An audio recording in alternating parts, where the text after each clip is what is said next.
CNPS et son portail e.cnps.ci et NCA Bank Côte d'Ivoire, le vrai visage de la banque, vous offre RTI Money.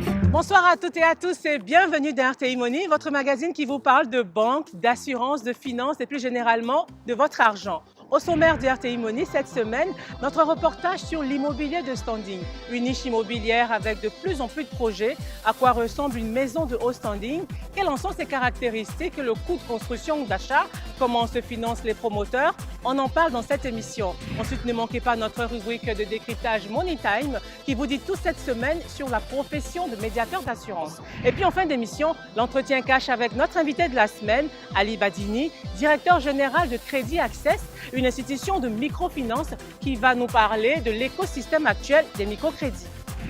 Mais intéressons-nous d'abord à l'immobilier de standing, un secteur dans lequel la concurrence est vive entre promoteurs immobiliers dans la construction de maisons de très haut et moyen standing, des maisons ou appartements premium parfois estimés à plusieurs milliards de francs CFA.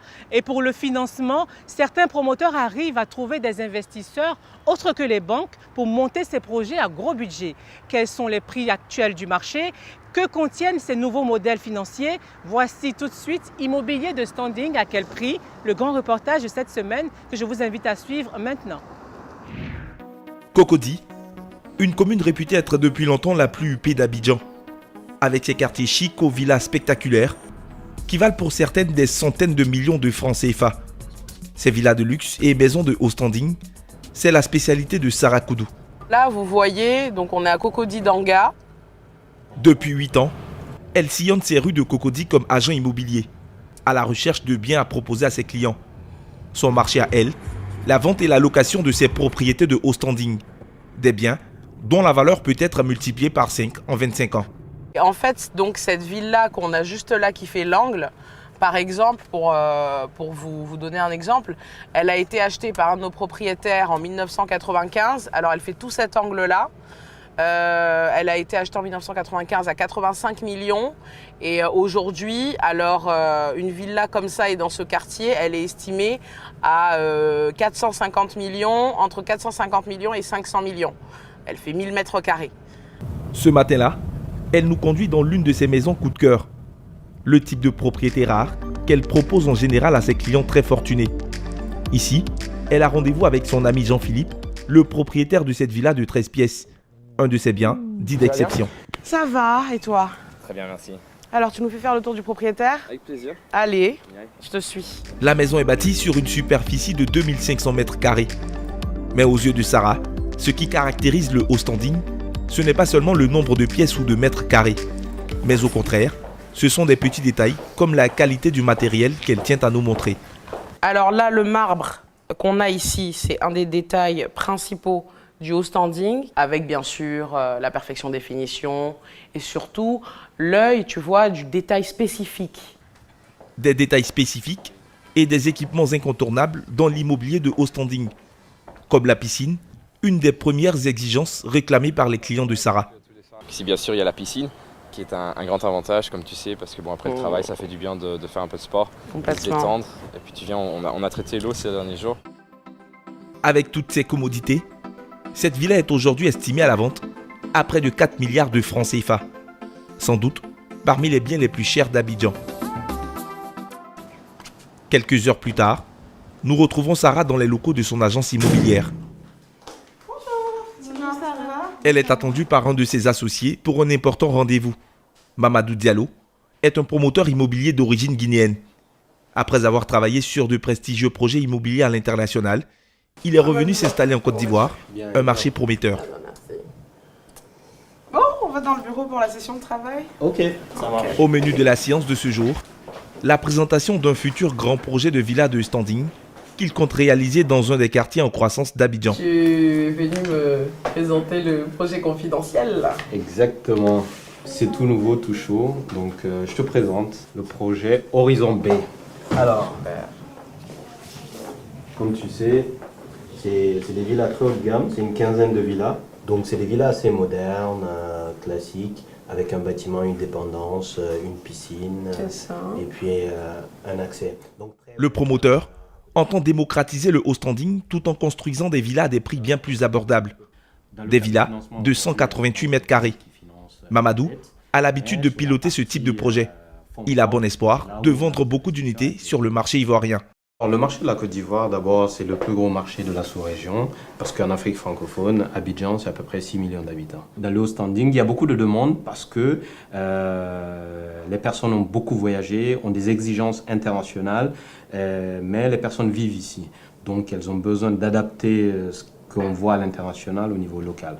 Ici, chez nous, en Afrique, on était vraiment sur plus c'était grand, immense, des châteaux, plus c'était luxueux, plus c'était vraiment du très haut standing.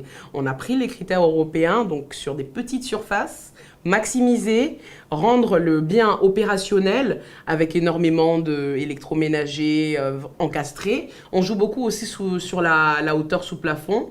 Plus elle est grande, plus c'est un gage de haut standing. Le haut standing, une niche immobilière où il y a de plus en plus de projets. En voici un, dans un quartier surnommé Beverly Hills, en référence à la cité des stars américaines dans le comté de Los Angeles aux États-Unis. Derrière ces murs, une résidence de 4 villas bâties sur 480 mètres carrés chacune. Prix de vente d'une villa, 500 millions de francs CFA. Un important chantier, supervisé jour après jour par Kétiane Karius. Donc on va faire le tour de la villa. Depuis près de 4 ans, elle est à la tête d'une société de construction et d'intermédiation d'immobilier de haut standing. Elle fait construire ces villas pour des clients déjà identifiés. Ce matin-là, elle est venue inspecter les finitions de son chantier et tout est passé au peigne fin. Les gens ne prennent pas dans l'œil, il faut que ce soit très minutieux, pas de taches de peinture, rien du tout. La maison doit être livrée nickel. Une villa haut standing de 6 pièces, munie d'équipements dernier cri pour le confort du client. Le concept, livrer la villa clé en main à des clients discrets mais exigeants, qui ont de l'argent mais pas de temps pour suivre les travaux. D'où la minutie de la patronne du chantier. Donc on en est où?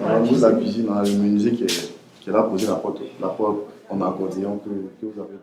C'est très très important, c'est vraiment le minimum que les clients attendent avec ce standing-là. Ils veulent arriver dans une villa avec tout confort, avec des équipements électroménagers et autres haut de gamme. Donc c'est ce qu'on leur offre avec cette villa. Ici par exemple on a un micro-ondes encastré, un four encastré.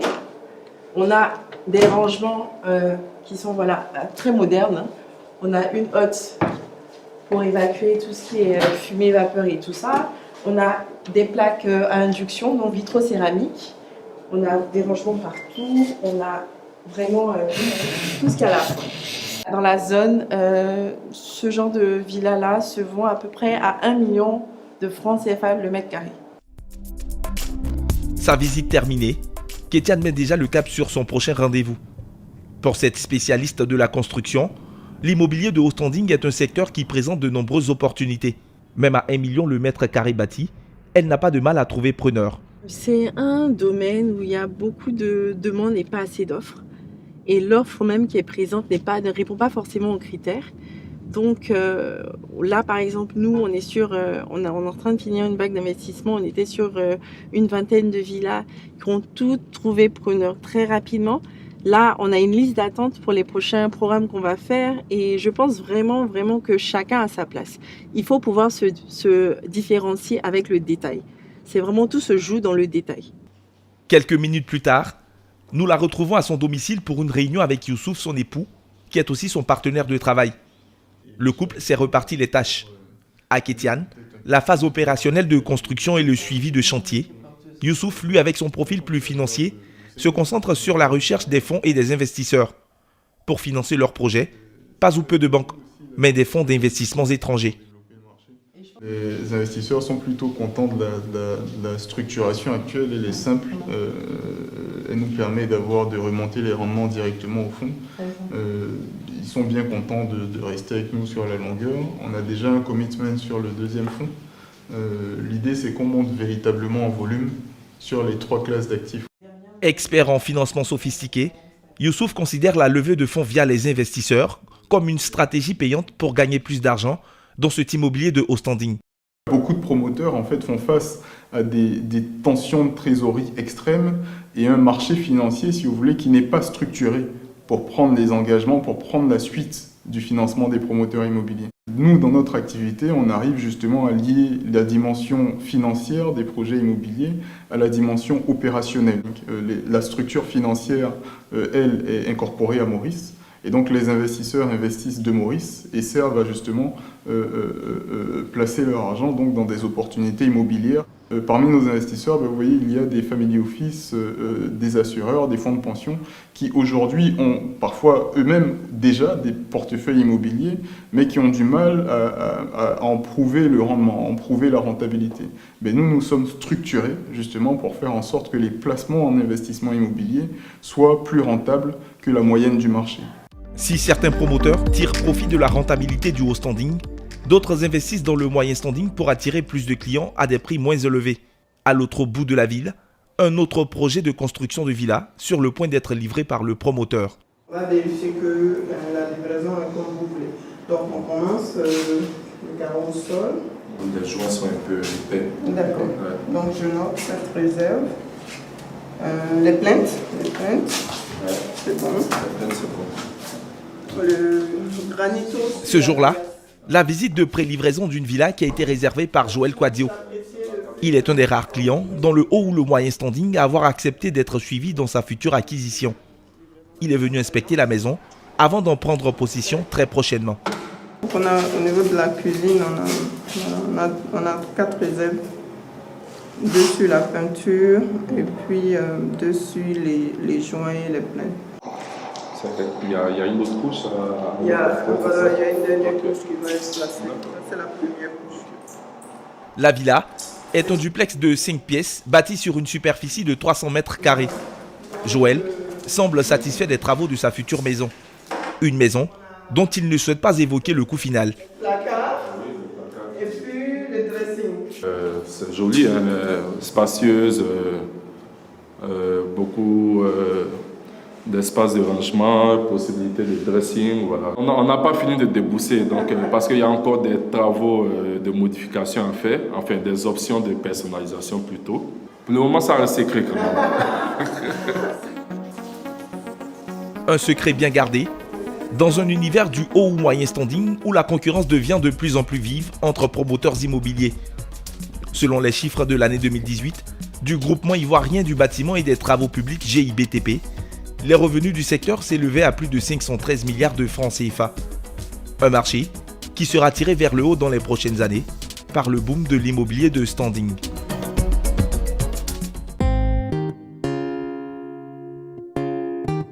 Tant d'événements vécus, tant de chemins parcourus ensemble, depuis le début, à chaque instant, en toutes circonstances, en tout lieu. Elle est là, bien présente au cœur de nos vies. La CNPS, votre partenaire pour la vie. La suite d'RTI Money avec dans quelques instants notre entretien cash avec un expert de la microfinance, Ali Badini, directeur général de Crédit Access. Mais avant, voici notre rubrique Money Time pour décrypter l'actualité et les gros mots de la finance. Ce soir, on vous explique tout sur la profession de médiateur d'assurance.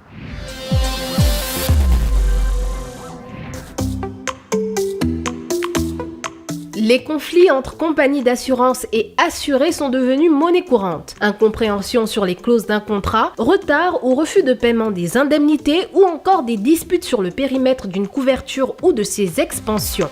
Des situations qui entachent les relations assureurs-assurés au point de parfois entraîner de longues procédures judiciaires.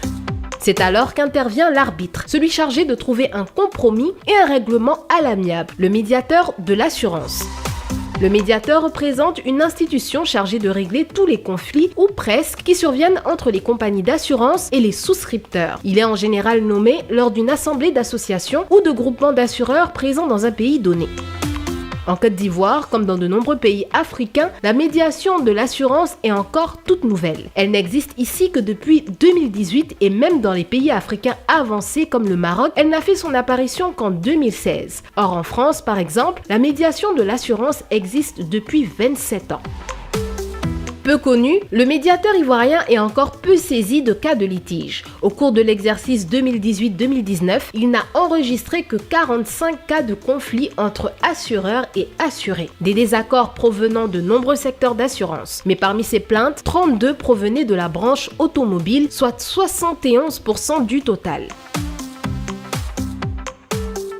Pour qu'un assuré puisse saisir le médiateur, il lui faut d'abord adresser sa demande de réparation, de contestation ou de dénonciation à son assureur. Si au bout de 2 mois il n'obtient pas de réponse, alors il pourra saisir gratuitement la médiation de l'assurance.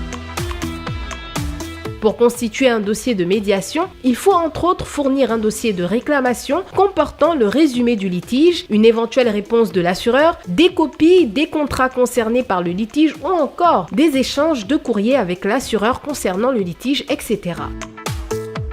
À la réception des documents, le médiateur dispose de 45 jours pour examiner le dossier et donner son avis, soit en faveur de l'un des protagonistes, soit en trouvant un compromis. Mais le médiateur n'ayant pas de statut judiciaire, ses décisions n'ont pas la valeur de celles d'un juge ou d'un tribunal. Et parfois, le litige se retrouve devant la justice ordinaire. Le médiateur est d'abord un moyen pour ne pas en arriver là, pour gagner en temps et surtout en argent.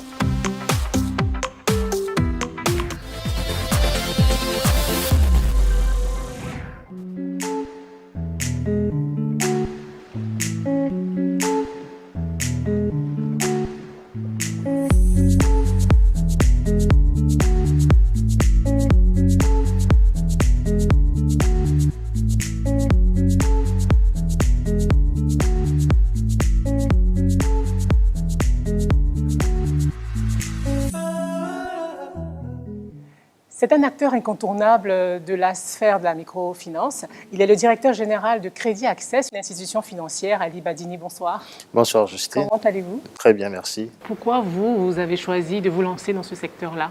En 2012, j'ai eu à réaliser une étude dans le secteur de la microfinance qui consistait à évaluer l'offre de crédit, l'offre de produits et de services financiers destinés à une population vivant en zone rurale, dans le cadre du Fonds international de développement agricole, qui avait justement décidé de s'assurer que les populations donc, paysannes qui activent dans le domaine de l'agriculture ont cette capacité-là, justement, à emprunter, d'accord, mais également à rembourser correctement leur crédit pour reconstituer ce qu'on appelle les mécanismes de fonds intrants.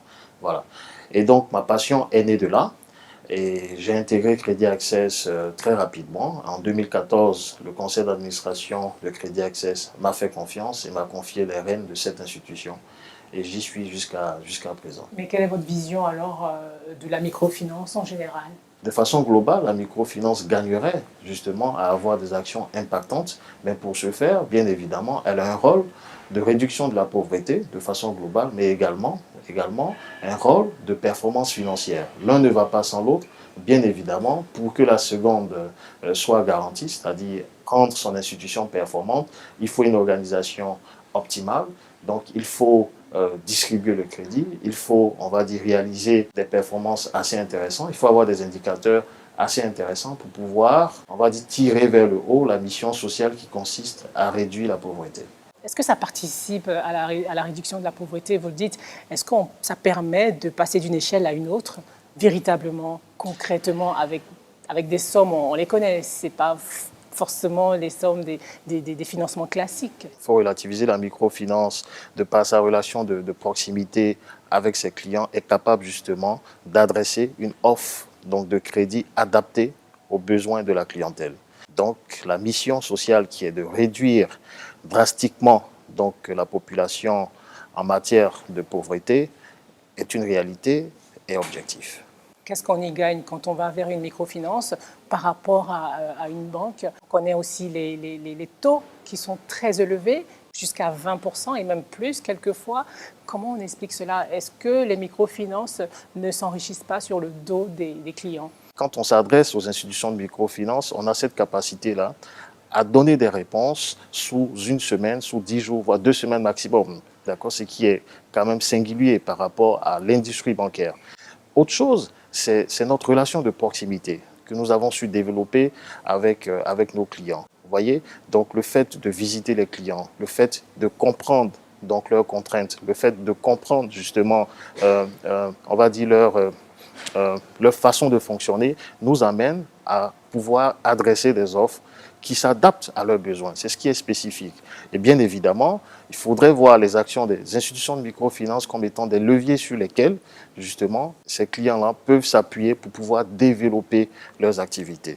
Je n'ai pas besoin de rappeler que l'une des problématiques, justement, des TPE ou des PME, c'est l'accès au financement. Ce n'est pas lié, justement, au coût du financement, c'est surtout l'accès au financement. Et la diversité d'institutions de microfinance qui exercent sur le marché en Côte d'Ivoire, nous en avons 45, permet justement à cet ensemble de portefeuilles clientèle-là de pouvoir bénéficier d'une offre de produits et de services financiers variés. Donc, il faut relativiser par rapport donc, au taux d'intérêt qui est lié au coût de la ressource, relativiser également par rapport à notre capacité à répondre de façon efficace et dans les délais, j'insiste sur ça, dans les délais, à une demande de crédit. Par exemple, quand un coiffeur, on va dire, demande un crédit, à partir de combien de temps il commence à verser? Parce qu'il y a des petites plaintes qu'on entend souvent qui disent que quand on prend un prêt chez une microfinance, finalement on travaille pour elle. Qu'est-ce que vous répondez à ça? Concrètement, le coiffeur donc, qui travaille en longueur de journée n'a pas suffisamment de temps pour se déplacer, aller effectuer une opération dans une agence physique. Ce qu'on fait, c'est qu'on part vers lui, justement, pour comprendre son activité, récupérer une partie donc, de ses recettes. Vous savez que la recette est composée de quoi? La recette, c'est des revenus. Donc, sert à consommer, bien évidemment, mais également à épargner. L'épargne doit être gardée, non pas à la maison, pour la thésaurisation, mais elle doit être gardée dans une institution financière. C'est ce rôle-là que nous jouons. Donc, nous faisons gagner un temps fou à notre client. Maintenant, la décision d'octroyer le crédit va s'appuyer sur sa propension, entre autres, d'épargner. Donc, on va regarder justement sur le mois quelle est sa capacité d'épargne. Et ça peut représenter un indicateur clé dans notre décision de distribution de crédit. Maintenant, à partir du moment où cette épargne est garantie, ça veut dire que le client peut à tout moment effectuer une opération de retrait, même sans se déplacer. Donc, quel est le problème? On ne peut pas dire qu'on s'enrichit sur le dos de nos clients à partir du moment où l'épargne de cette clientèle-là est garantie. Est-ce qu'il y a plus de crédit? Est-ce qu'il y a plus de demandes de crédit depuis cette période? Ça fait bientôt 4 mois. Est-ce qu'il y a une forte demande de crédit ou pas du tout? Est-ce que votre regard aussi a changé sur la façon d'octroyer des crédits à cause de cette crise sanitaire-là? Oui, on a observé bien évidemment une réduction donc, des demandes de crédit, ce qui était tout à fait logique. Mais pour des raisons aussi de mitigation du risque, ce que nous avons fait, nous avons opté par la prudence, en essayant justement de faire ce qu'on appelle des crédits sélectifs. Sélectif, ça veut dire que tout client donc, qui est actif dans le milieu sanitaire, qui réussit justement à assurer une reconversion de son activité, en tenant compte donc, des spécificités de la crise, lorsque donc, on a une lisibilité dans l'analyse de son activité, bien évidemment, ce type de demande de crédit obtient facilement un financement. Et pour relancer l'activité économique, les institutions de microfinance ont un rôle important à jouer. Donc, donner des solutions qui n'intègrent pas les institutions de microfinance, c'est faire fi de la capacité de ces institutions-là à accompagner notamment le secteur informel. Et vous êtes sans ignorer que ce secteur contribue à plus de 30 voire 40% de notre PIB. Donc c'est tout le tissu productif, on va dire une bonne partie du tissu productif de notre pays qui peut être touché si les microfinances ne jouent pas le rôle qui est le leur. Ali Badini, merci d'avoir répondu aux questions d'RTI Money. C'est moi. Merci Justine. Cette émission est à présent terminée. Merci de l'avoir suivie. Je vous donne rendez-vous dans une semaine. Mais d'ici là, portez-vous bien. La CNPS et son portail e.cnps.ci et NCA Bank Côte d'Ivoire, le vrai visage de la banque, vous ont offert RTI Money.